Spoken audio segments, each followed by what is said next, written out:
এখানে সারাদিন ঘুরে গিয়ে আস্তে আস্তে দেরি হয়ে গেছে। এখন দেখি ট্রেন স্টেশনের ভিতরে কোনো মানুষজন নাই, যে ওইটার ভিতরে কাউন্টারে একজন লোক ছিল, এখন তো কাউরে দেখি।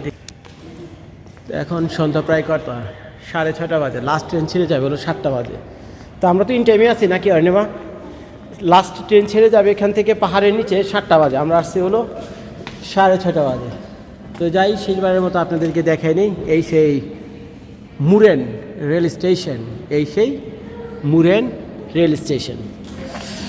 একেবারে পরে চারদিকে স্নো, বরফে একেবারে কঠিন অবস্থা।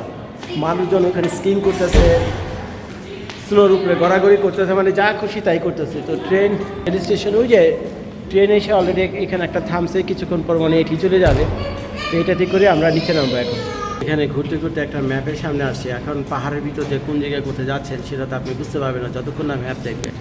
তো এখন এই ম্যাপটা দেখলে আপনারা বুঝতে পারবেন যে আমি ছিলাম পাহাড়ের নিচে এইখানে। তো এইখান থেকে আমরা ট্রেনে করে এখানে থেকে আমরা করে কেবল কারে করে আমরা এখান দিয়ে আসছি, বুঝছেন। এখান থেকে মেটেন আসছি, মেটেন থেকে ওয়াইল্ডার্স হুইল আসছি, এখান থেকে আসছিল এখানে, এখান থেকে আসছি হলো এখানে, এখান থেকে আসছি হলো এখানে, এখান থেকে আসছি হলো এখানে। এই যে ট্রেনটা দেখতে পাচ্ছেন না, এই ট্রেনে করে আমরা আসছি হলো এখানে। ওই যে কেবল ট্রেনের সাইন দেখা যাচ্ছে, যে মুরেন না, এই মুরেনে আমরা এখন আসি। আর এখান থেকে রওনা হয়েছে আমরা হলো এখান থেকে, ঠিক আছে। এখান থেকে রওনা হয়ে আমরা আসছি হলো এখানে। আর এই যে জায়গাটা দেখতে পাচ্ছেন না, এটা হলো টপ অফ ইউরোপ, লেখা আছে এখানে টপ অফ ইউরোপ।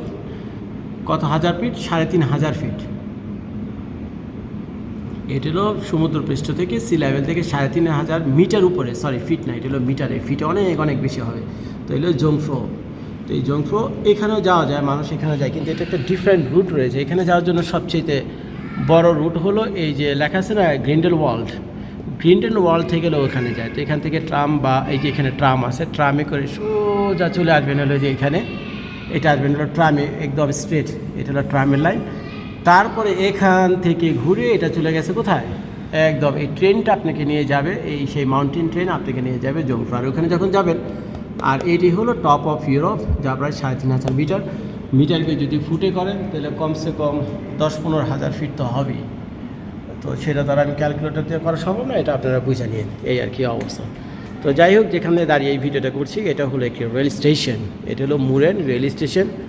আর আমাদের ট্রেনটা এখানে থেমে আছে, কিছুক্ষণ পরে আমরা এই ট্রেনে করে নিচে চলে যাব।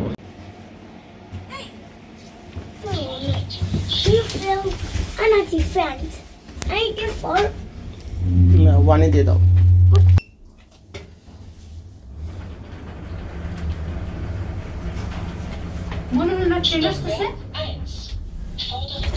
তুমি উপর থেকে দেখতে পাবা ট্রেন আসতেছে কিনা, ওই ওখান থেকে দেখতে পাবো। হ্যাঁ, এখানে ঠান্ডাটা কম আছে, চাইলে এখানে বসতে পারবা। যাই, এখানে বসো।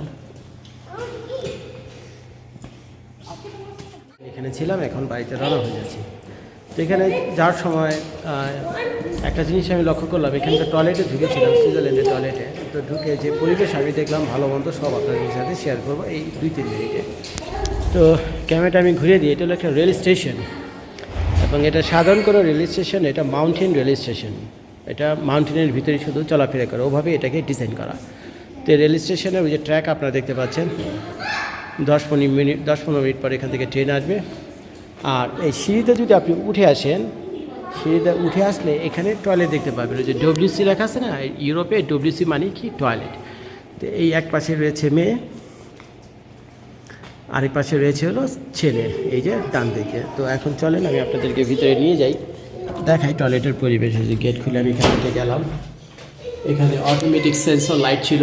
তা আমি গেট খোলার সাথে সাথেই লাইটটা জ্বলে উঠলো। আর আপনারা দেখছেন হলো সুইজারল্যান্ডের টয়লেট দেখতে কীরকম, জাস্ট এটাই।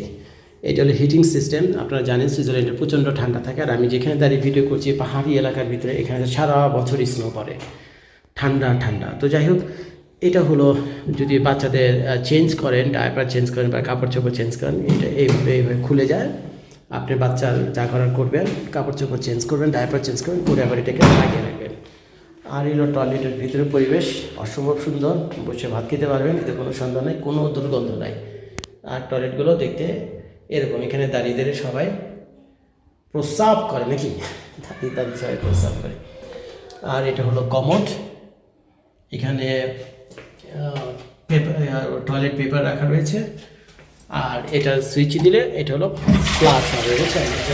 আমি এটা পারি উঠালাম, হ্যাঁ ফ্লাশ হয়। সচরাচর বাংলাদেশ বা আমেরিকার টয়লেটগুলোতে এখানে একটা টয়লেট ট্যাঙ্ক থাকে, ওয়াটার ট্যাঙ্ক থাকে। এই ট্যাঙ্কের ভিতরে পানিটা রিজার্ভ হয়, তারপর এখানে একটা হ্যান্ডেল থাকে, এটা চাপ দিলে পানি বের হয়। কিন্তু ইটালি এবং সুইজারল্যান্ডে আমি এই ধরনের কোনো সিস্টেম দেখিনি, এখানে কোনো ওয়াটার ট্যাঙ্ক বলে কিছু নাই। ওই এরকম একটা ওয়ালের ভিতরে শুধু সুইচ আছে। তো চলেন আরেকটা দেখাই আমি আপনাদেরকে। জানালাতে যদি ক্যামেরাটা আমি বাইরে ধরি, এলো বাইরের অবস্থা, বরফ আর বরফ। ওই যে পাহাড়টা দেখা যায় কোনো দিয়ে, বরফ আর বরফ। এখানে একটা ট্র্যাশ বিন রাখা আছে, এখানে হাতটা ধুবেন। আর এটা কী জিনিস দেখুন, এটা গরম বাতাস বের হইতেছে, আপনি হাত এখানে ড্রাই করতে পারবেন। অপূর্ব সুন্দর একটা মিরর লাগানো আছে। তো দেখি এই সাইডে কী আছে আমি জানি না। ও আচ্ছা, এখানে যারা টয়লেট পরিষ্কার করে তারা তাদের টয়লেট পরিষ্কারের সব যন্ত্রপাতি এই টয়লেটের পাশেই একটা রুমে সেভ করে রাখছে। আমি আর সেখানে গেলাম না, তো চলেন বেরিয়ে যাই। এই হইল সুইজারল্যান্ডের টয়লেট। তো ভাই যা বোঝাতে চেয়েছিলাম এই ভিডিওতে, তা আমি আশা করি বুঝতে পেরেছি। এইগুলো সুইজারল্যান্ডের টয়লেট, যা দেখছেন আপনারা, যা দেখছেন আমিও ভাই তাই দেখছি। আমি বাড়ায় চারা কিছু বলিনি। আমেরিকার টয়লেটও দেখেছি, সুইজারল্যান্ডের টয়লেটও দেখেছি, ইটালির টয়লেটও দেখেছি। আর 2 দিন পরে যাচ্ছি আমি হলো ফ্রান্সে, ওখান থেকে আমি আপনাদের দোয়ায় ফ্রান্সের টয়লেটও দেখে দেবো। লরেন কী করে আপু? আপুর জন্য তো পেনি, আপুর জন্য তো পেনি। তো সামনে এটাই তোমাদের ট্রেন, সেটা এখানে মানুষ আছে, মানে মানুষ নামবে।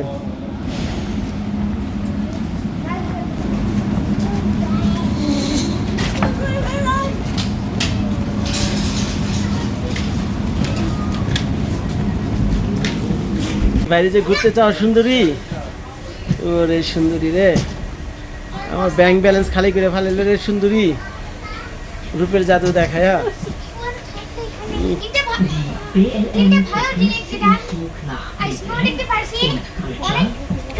আচ্ছা, অনেক স্নো দেখতে পেরেছ আর কি। লাইন ভিডিও করবে, লাইন ইন্টারভিউ, লাইন ইন্টারভিউ। তারপরে ভ্যালি ছিল, ভ্যালিতে আসছি, ছোট ছোট যে হাউস ওঠে, অসম্ভব সুন্দর, পার্ট বাই পার্ট। আপনার একটা বিড়াল দেখছি, আমার কাছে খুবই ভালো লাগছে। তো বিড়াল তো ঠান্ডার ভিতরে কি বাইরে থাকে? আর বিড়ালের অনেক ফর আস ফর।